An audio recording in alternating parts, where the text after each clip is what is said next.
ಮರ್ಯಾದೆ ಹೋಗ್ಬಿಡುತ್ತೆ. ಅಂಕಲ್ಗಳದ್ದು, ಚಿಕ್ಕಪ್ಪ ಅವ್ರದ್ದು, ತಾತ ಅವ್ರದ್ದು, ಎಲ್ಲರದು ಮರ್ಯಾದೆ ಹೋಗುತ್ತೆ. ನಾನು ಡಿವೋರ್ಸು ಮತ್ತೆ ಮದುವೆ ಅಂದರೆ ನಮ್ಮ ಮರ್ಯಾದೆ ಹೋಗುತ್ತೆ. ಊರಲ್ಲಿ ಮರ್ಯಾದೆ ಗಂಜಿಬಿಡ್ತು. ಕಾಲು ಹಿಡ್ಕೊಂಡ್ಲು ಸರ್ ಸೋಮವಾರ ಬರೋಕ್ಕೆ, ಸೂರಜ್ ನನ್ನ ಕಳಿಸ್ಬೇಡಿ ಅತ್ತೆ, ನನ್ನ ಕಳಿಸ್ಬೇಡಿ, ನಾನು ಇಲ್ಲೇ ಬದುಕ್ತೀನಿ, ಅವ್ನು ನನ್ನ ಹತ್ರ ಮಲಗಿಲ್ಲ ಅಂತ ನಾನು ಬೇಡ, ನನ್ನ ಪ್ರೀತಿ ಕೊಡ್ರಿ ಸಾಕು ಅಮ್ಮ, ನಾನು ಪ್ರೀತಿಯಿಂದ ಬದುಕಿದ್ರೆ ಅವರೇ ಒಂದ್ಸಲಿ ನನ್ನ ಮೇಲೆ ಕರುಣೆ ಬರುತ್ತೆ. ನಮ್ಮ ಭಾವ ಬಂದು 4 ದಿನ ಕರ್ಕೊಂಡು ಹೋಗ್ತಾರಮ್ಮ ಅಂತ ಹೇಳಿದ್ಲು. ಯಾರ ಹತ್ರ ಹೇಳ್ಕೊಳಕ್ಕೂ ನನ್ನ ಬಿಟ್ಟಿಲ್ಲ. ನನಗೆ ಹೇಳಿದ್ದೆ ಅವತ್ತು. ಅವಳು ಬ್ಲ್ಯಾಕ್ ಮೇಲ್ ಮಾಡಿ ಇಟ್ಕೊಂಬಿಟ್ಟಿದ್ರು ಸರ್. ಊಟ ಎಲ್ಲ ಸ್ವಲ್ಪ ಸ್ವಲ್ಪ ಕೊಟ್ಕೊಂಡು, ಹೊಟ್ಟೆ ತುಂಬ ನಮ್ಮ ಮಗು ಊಟನೂ ಮಾಡಿರ್ಲಿಲ್ವಂತೆ. ನಾನು 2 ತಿಂಗಳು ಹತ್ಬಿಟ್ಟಿದ್ದೀನಮ್ಮ, ನನ್ನ ಕಣ್ಣಲ್ಲಿ ನೀರಿಲ್ಲ. ಇವಾಗ ನಮ್ಮ ಮನೆಗೆ ಬಂದ್ಲು, ಹತ್ಬಿಡೆ ಸ್ವಲ್ಪ ಅಂತಂದರೆ ಕಣ್ಣಾಗ ನೀರಿಲ್ಲ. ನಾನು 2 ತಿಂಗಳು ಹತ್ಬಿಟ್ಟೆ. ನಾನು 20 ವರ್ಷದ್ದು ಕಷ್ಟ ಅನುಭವಿಸ್ಬಿಟ್ಟೆ ನಾನು. ನೀನು ನನಗೆ ಅಳಕ್ಕೆ ಇದಿಲ್ಲ. ನಾನು ಹಗಲು ರಾತ್ರಿ 2 ದಿನ ಅವಳಿಗೆ ಹೇಳಿದೆ ಸರ್, ಎಷ್ಟು ಪ್ರಪಂಚ ಏನಿಲ್ಲಮ್ಮ, ಅವನಿಗೆ ಡಿವೋರ್ಸ್ ಮಾಡು ಬೋಣ, ಬೇರೆ ಮದುವೆಯಾಗಿ ಇಷ್ಟ ಇದ್ರೆ, ಇಲ್ಲಾಂದರೆ ಇಷ್ಟು ದಿನ ಸಾಕಿದ್ದೀನಿ, ನಾನು ಸಾಕ್ತೀನಿ ನಿನಗೆ.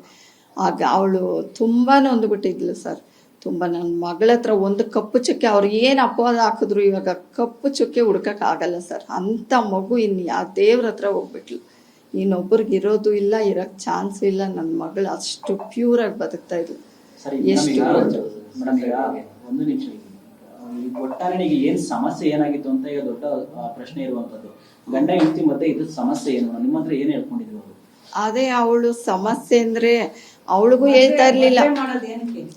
ಏನಂದ್ರೆ ಇವತ್ತು ಬರ್ತಾನೆ, ನಾಳೆ ಬರ್ತಾನೆ ಅಂತ ಮಲ್ಬೆರಿ ಶೇಡಲ್ಲಿ ಏನಾಗ್ಲಿ, ಆಯ್ತು ನಾಳೆ ಮಾಡ್ಬೋದು, ರಿಸೆಪ್ಷನ್ ಆದ್ಮೇಲೆ ನನ್ನ ಮಲಗ್ಬೋದು, ನನ್ನ ಹತ್ರ ನನ್ನ ಪ್ರೀತಿ ತೋರಿಸ್ಬೋದು ಅಂತ ನನ್ನ ಮಗು ದಿನ ಕಾಯ್ತಾ ಇತ್ತು. ಆದರೆ ಅವ್ರ ಹತ್ರ ಪ್ರೀತಿ ಸಿಗ್ಲಿಲ್ಲ. ಮಮ್ಮಿ ಏನೋ ಬಿಡು, ಅವ್ನ ಗಂಡಸೋ ಏನೋ, ಏನೇನೋ ಹೇಳ್ತಾನೆ, ನಂಗೆ ಅದೆಲ್ಲ ಬರಲಿ, ಮಗುನ ಮಾಡ್ಕೊಳೋಣ ಆಯ್ತು. ಅದಕ್ಕೂ ಒಪ್ಕೊಂಡ್ಲಂತೆ. ಆಯಿತು, ನನಗೆ ಇದು ಮಾಡೋಕ್ಕೂ ವೈವಾಹಿಕ ಜೀವನ ಬೇಡ, ನಾನು ಅಟ್ಲೀಸ್ಟ್ ಪ್ರೀತಿ ಕೊಡ್ರಿ ಸಾಕು. ಅವರಮ್ಮ ಪಕ್ಕದಲ್ಲಿ ಕುತ್ಕೊಳ್ಳೋಕೆ ಬಿಡ್ತಾ ಇರ್ಲಿಲ್ವಂತೆ ಸರ್. ಅವ್ರ ಅಮ್ಮಗೆ ಅಟ್ಯಾಚ್ ಬಾತ್ರೂಮ್, ಒಂದು ರೂಮ್ ಕೊಟ್ಟಿರಲಿಲ್ಲ ಅವಳಿಗೆ. ಇವತ್ತು ಕೊಡ್ತೀವಿ, ನಾಳೆ ಕೊಡ್ತೀವಿ, ನಾನೆಲ್ಲ ತಂದು ಕೊಡ್ತೀನಿ, ವಾಷಿಂಗ್ ಮಿಷಿನು ಎಲ್ಲ, ಬಟ್ಟೆ ಹಾಕ್ಕೊಮ್ಮ, 2 ದಿನಕ್ಕೊಂದ್ಸರಿ ಸ್ನಾನ ಮಾಡು, ಅದು ಎಲ್ಲ ಅವತ್ತೇ ಹೇಳಿದ್ದು. ಇಲ್ಲಾಂದರೆ ನಾನು ಒಂದಿನ ಬಿಡ್ತಾ ಇರಲಿಲ್ಲ. ನಾನು ಕರ್ಕೊಂಬಂದು ನನ್ನ ಮಗುನ ಸಾಕ್ಕೊತಾ ಇದ್ದೆ ನಾನು.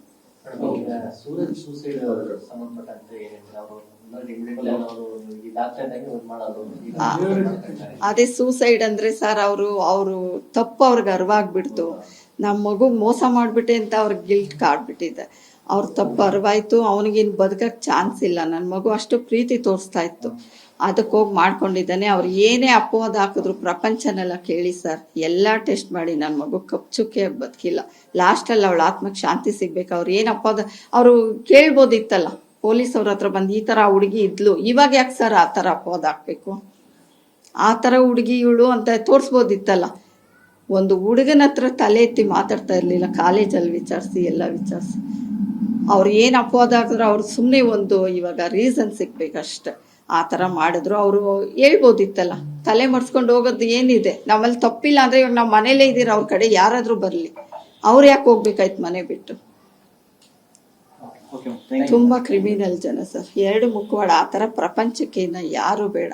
ಅವಳು ಬದುಕಬೇಕು, ನಂತರ ನೋವು ಅನ್ಭವಿಸ್ಬೇಕಷ್ಟೆ.